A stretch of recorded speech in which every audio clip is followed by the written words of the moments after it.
Buenos días, buenas tardes, y buenas noches. Bonjour, bonsoir. Good morning, good afternoon, good evening, and good night, wherever you may be. Chosen background of the day. El Slug Tardo on a boat, apparently. Well, could be. Can't say apparently. Could be. Not sure. At the time that Jay Slater's body was found, could be Tenerife. I mean, could be anywhere to be honest. And I hope, all being well, today is 1st of August, Saturday, 1st of August.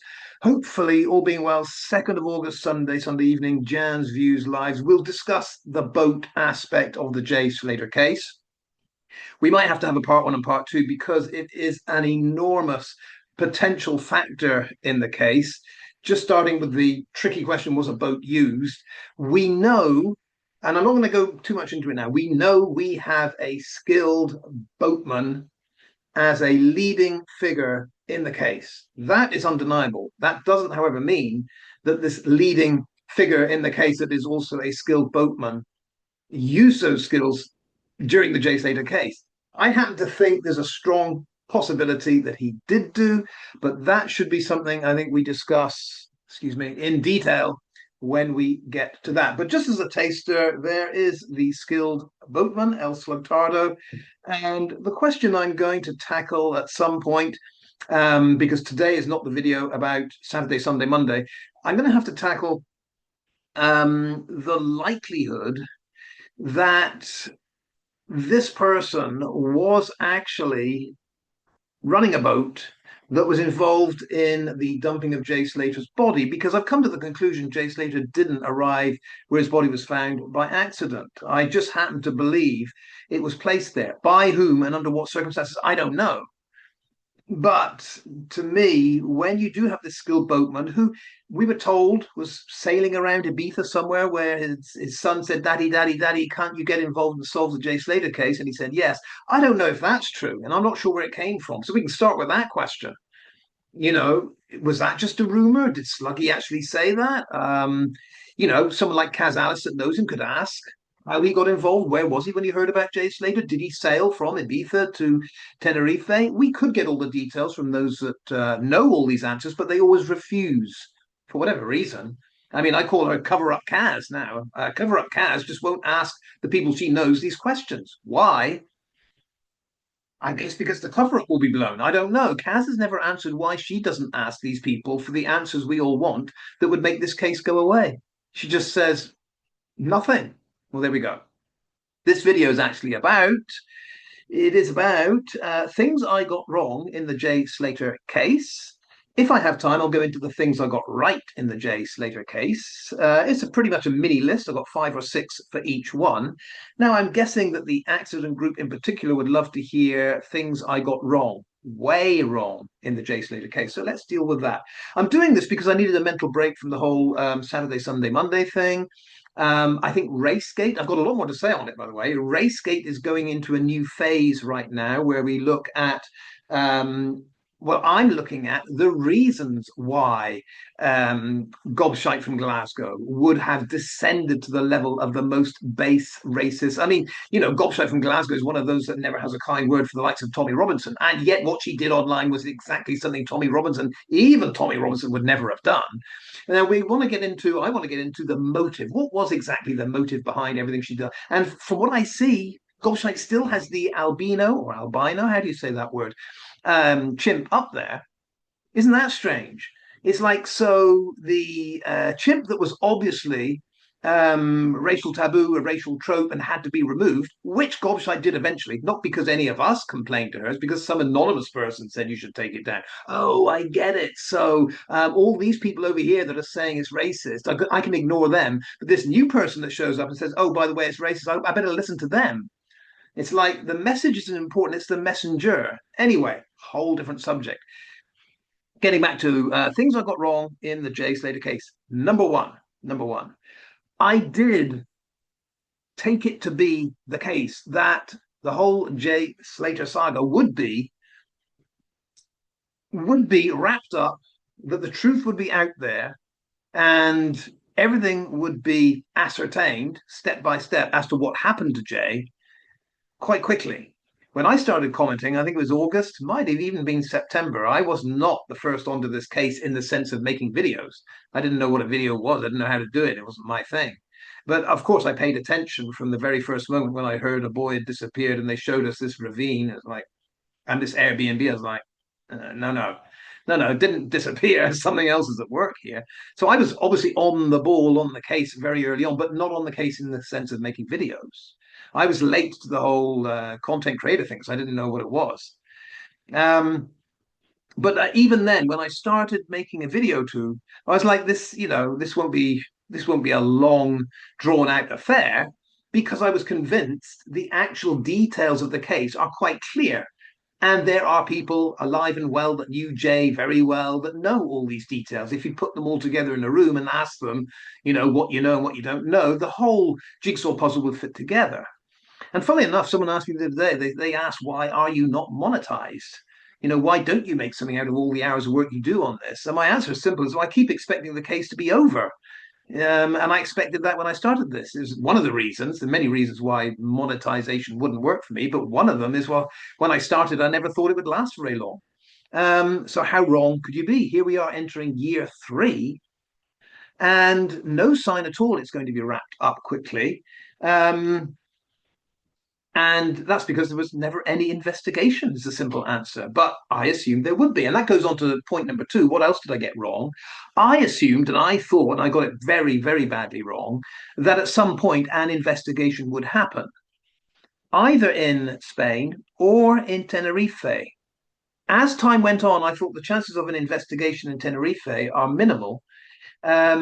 Initially, I thought it could well be that Jay was connected to an underworld that the Guardia Civil wanted to bust open. And that was the proviso. If the Guardia Civil wanted to bust open some kind of narco dealing world on Tenerife, they could have had an investigation. This would have been solved. After a while, it dawned on me that, yeah, it looks like the Guardia Civil really don't want to handle this. They don't want to look into it. They don't want to see what's in the background. More of the same from the Guardia Civil. But what really surprised me was there was no investigation at all in the UK. I had a feeling, I did think that when the mystery men returned and their identity was revealed by Mark Williams Thomas, that certainly behind the scenes, UK police would look into them and what on earth they might be doing in the likes of Tenerife when they keep going over there. But and that would lead to explaining the Jay Slater case, but that didn't happen at all. There has not been an investigation. If ever you hear anyone say, "Oh, there's been 2 investigations," there hasn't. There hasn't. And the evidence for the fact there has been no investigation is that scene on day 15, or is it day 16, when the forensic people are going into the Airbnb. There's no investigation. That happens on day 1 when there's a real investigation. If it's a pretend investigation, something for the newspapers to take a photo of and report, oh, people in forensic suits went into the Airbnb, that's when there is not an investigation. That's a pretend, that's a performance, that's a pantomime, that's an act. Real investigation showed us, yeah, okay, no one is actually looking into this. Cipriano Martin, by the way, remember, it's not a detective, not an investigator. He kept saying he was working with some other team in Santa Cruz de Tenerife. He himself is Grain, Mountain Rescue Division of the Guardia Civil. He's not an investigator. Anything he reports on what has been found out in the background of the Jay Slater case is just a piece of paper that's been fed him, say, read this out. But he's not an investigator. So there never was an investigation. No investigation ever happened. And that I got wrong.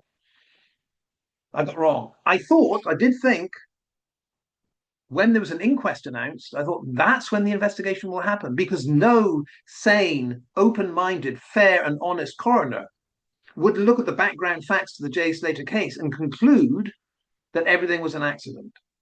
To me, it's just impossible.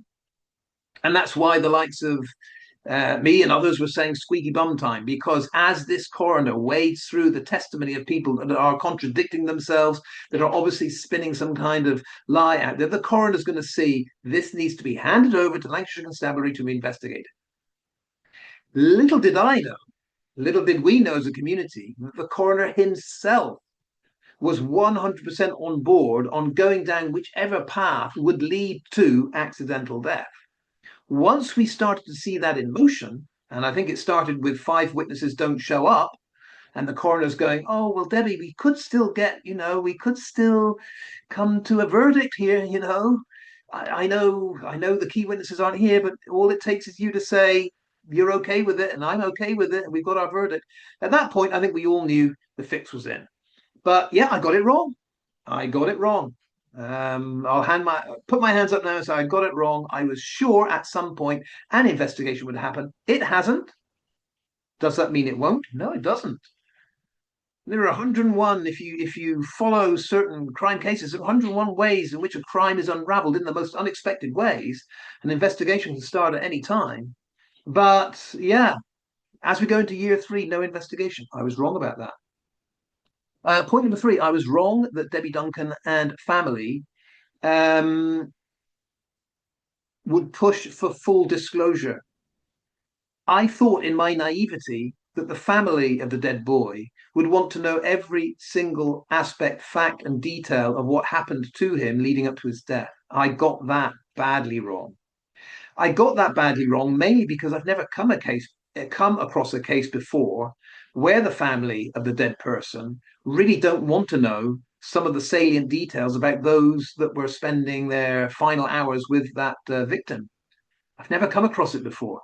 But hey, this is a unique case. I got caught out. You got caught out, almost certainly. Most people got caught out, and there was that sinking moment when in the Sun interview, it's a very simple question. Debbie Duncan was asked, if Ayub were here right now, what question would you have for him?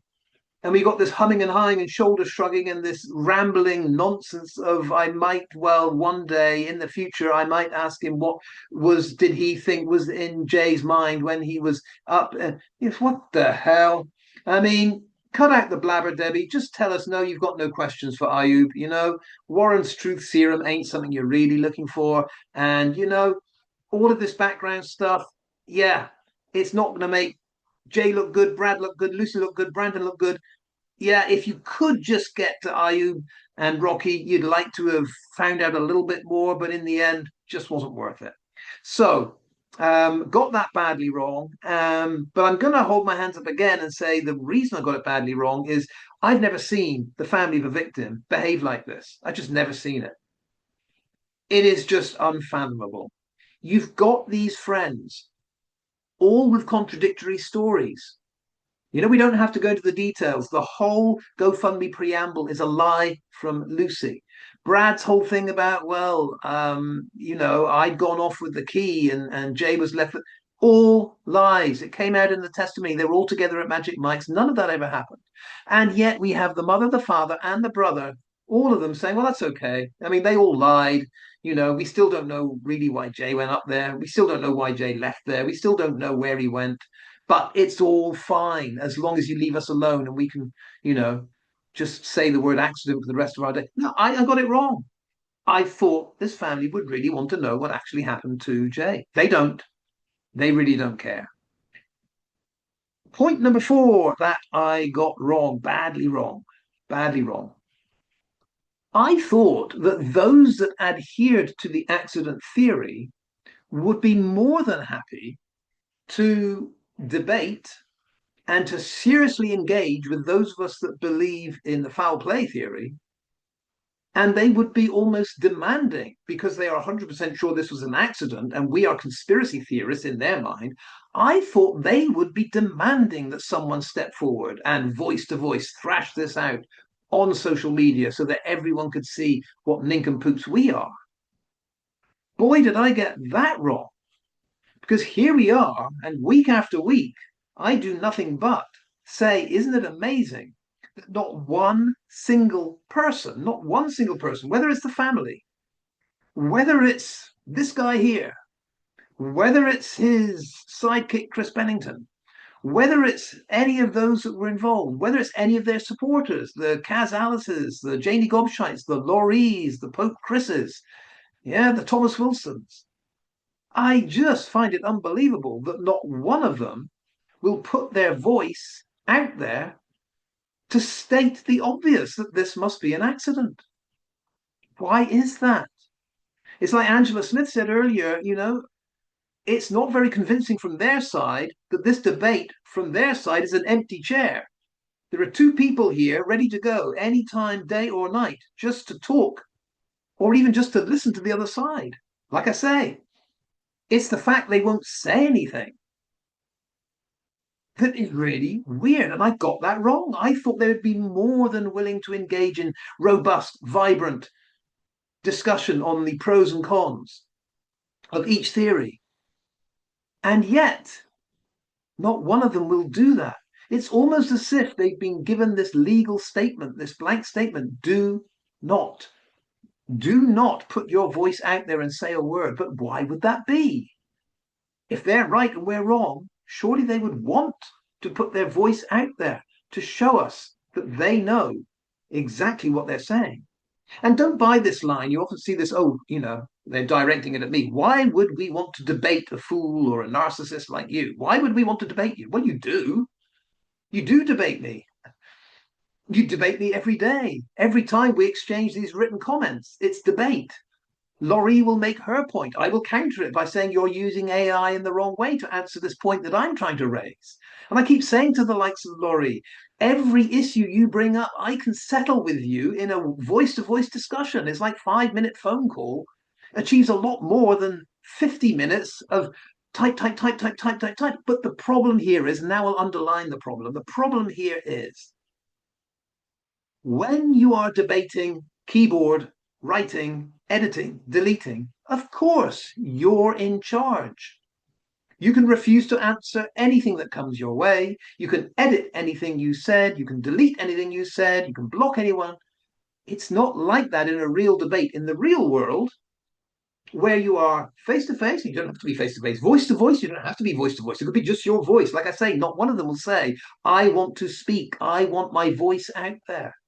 And I said, I don't even have to say anything. I just want to hear you make a statement. Let's hear your passion. Let's hear your dedication to the Jay Slater cause, the accident theory. All I do is press record. You speak to the world. End record. That's it. They won't do that. And it's what I call the Chris Pennington scenario, isn't it? Chris Pennington, when he's trying to say what happened to Jay on Sky News or ITV, yeah, there's no claims that he found anything. In fact, he's very, very modest. He really is licking his lips and tiptoeing very carefully through every word he says. It's not the same guy that makes his own video and then deletes it the next day. It's not the same guy that will write a comment and then remove it. It's not the same guy that will read a comment and ignore it. These are the two different worlds. And I did get it wrong because I thought their world, the accident world, would be the world where they would love to engage us and try to make us look foolish on a live, in a debate, on a Zoom call, something like that. This is why I'm absolutely stunned, because the reality is the other way around. It is the so-called conspiracy theorists that are full of confidence. Absolutely. And I've even said to these action group people, we don't even have to talk about the Jay Slater case. Just to prove you're a real human being that can think on the spot and air in a natural way your grievances, why not debate me on anything? Absolutely anything, whether it be racism, the Russia-Ukraine war, Palestine and Israel, anything that Janie, for example, chooses. She loves her debates. She loves making her points known. It doesn't go 2 minutes before Janie's got something to say about something happening in the world. Well, given the opportunity to make me look an absolute fool by going voice to voice, why would she refuse to do that? Well, I got it wrong. I thought they wouldn't refuse to do it. I thought they'd jump on that opportunity, and they are silent. They can only write, edit, refuse to answer, delete, go to AI, and so it goes on. It is the weirdest thing. But why? Are they, you let me know what you think, are they instructed by some legal team not to say a word on social media? Write it only and delete it if you wish, but don't say a word? Is that the restriction that's being placed on them by some higher authority here? Or are they just so lacking in confidence that they just think their voice out there would somehow destroy the image they have of themselves as being some great debater? I don't know what it is, but I got it wrong. I thought they'd be willing to talk. And the last one, I will make this a two-part series. Maybe tomorrow or another time I'll do the things that I got bang on, the things I got exactly right. But the last two things that I'll mention, things I got badly wrong, I thought all of the contradictions that were obvious to the world would be addressed and not ignored. So, for example, and there are so many of them, but let's take the one contradiction. Rocky says he slept all night or all morning in the car. He never went in the Airbnb. Ayub says Rocky was the first in the Airbnb. He turned left, went into his room, and fell asleep. That's a contradiction. They both can't be true. I thought that those contradictions would be addressed. I thought that the AG and Luggy in particular, because Luggy's in touch with Ayub and Rocky, I thought Luggy in particular would say, no, no, no, we've all got this wrong. Ayub was hyper nervous when he was talking to Callum, and he got it wrong. When he said his friend Rocky went in, he didn't mean that. He meant Ayub went in and his friend, another friend from another night, it might have been the Saturday, went in before him. I thought we'd have an explanation, weak though it might be, as to why all these contradictions keep happening. Same thing with Chris Pennington. Well, we were going to go into the beach at Juan Lopez with the boat that we'd hired. We were going to do that and get Jay's body and retrieve it. Yeah, no problem. We were going to do that. Yeah, we're going to do that. And yet the same person says, oh, you can't get a boat in there. No one can get a boat in there. How can you get a boat in there? It's too shallow. You've got to be 500 meters offshore. Oh, and there are hammerhead sharks. Good luck with that. This is a clear contradiction. And this person that Kaz Alice calls her very dear, honest friend keeps contradicting himself. And Kaz doesn't have the guts or the energy to call her friend and say, how do we explain this? How should we explain it? Chris, you've contradicted yourself. They both can't be true. For the sake of looking honest and decent and logical in this argument, what do we put out there that would explain your contradiction? But Kaz never does. For some reason, she can't. And I got that wrong because I thought at some point these contradictions with weak excuses or pathetic kind of compromise alibis, if you like, this would all be cleared up in the minds of the accident group. But instead, what they've decided to do is when these contradictions are mentioned, they just look the other way and pretend you've never said anything. Maybe we get out to the point that's why they don't want to actually debate, because there are certain things they can't answer. They know that. And so they just look the other way and pretend no one said anything. Yeah. But I got that wrong. I thought they would try to explain everything that seemed inexplicable. And I got it wrong. And number 6 is the recent one. I never thought that the race card would be played. I never thought. And I did say in my statement on racism that I give a lot of leeway to those that sometimes are labeled racist. And I say it depends on the context. And I say you've got to know the intent of the person, you've got to know the heart of the person. And I give the benefit of the doubt. I tried to stress in my video there are certain occasions when you can't give the benefit of the doubt. And that would be what Gobshite did. I say knowingly. Yeah, she knew her target was Jan. She'd set that up there. She knew that the monkey picture would be the height of racial insult. She knew that, of course, she knew that. I mean, that wasn't the only picture, remember. There was that other one, was a caricature of a black woman overeating, looking overweight. I mean, even if the chimp image had been removed, that one would still be there and would still be a racially offensive trope. But I never thought, I got this wrong. I never thought that side would reduce themselves to that embarrassingly low, horrific racist level. You would have thought they would have arguments aplenty to counteract and to counter and to rebut whatever Jan said, whatever I said. But to resort to the racial trope, I never thought I would see that happen. When this guy, El Slugtardo, started to do his AI posts with the gorilla, I thought possibly this could be a kind of racist jibe at Wax.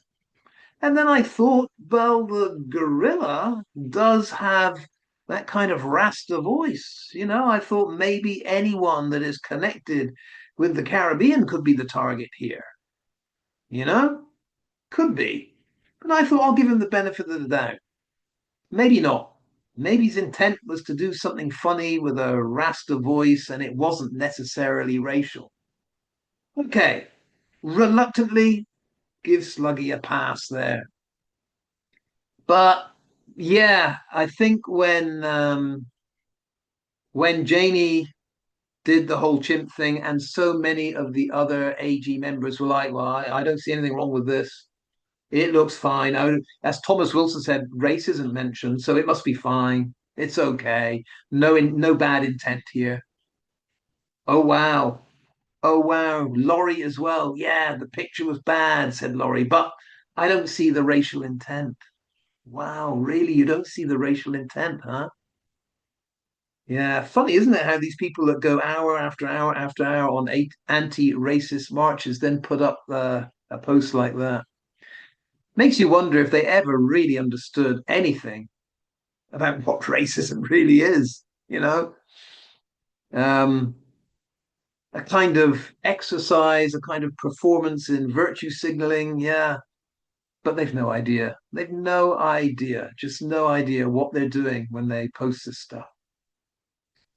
Anyway, let's leave it there. Yeah, it'll be another video on the things I got right. But yeah, I got to hold my hands up when I look back on it. There's some really important key things I got dreadfully wrong, and I hope I've covered them well today. In the comments section, I probably missed a load. But why don't you individually comment on things you got wrong? Any detail, any fact, any background thing that you thought would happen or wouldn't happen, and you just got it wrong. Hey, we all get things wrong, but in this case, I can hold my hands and say I got a few key things really badly wrong. Let's leave it there. Hasta luego, adios, hasta la vista. See you next time.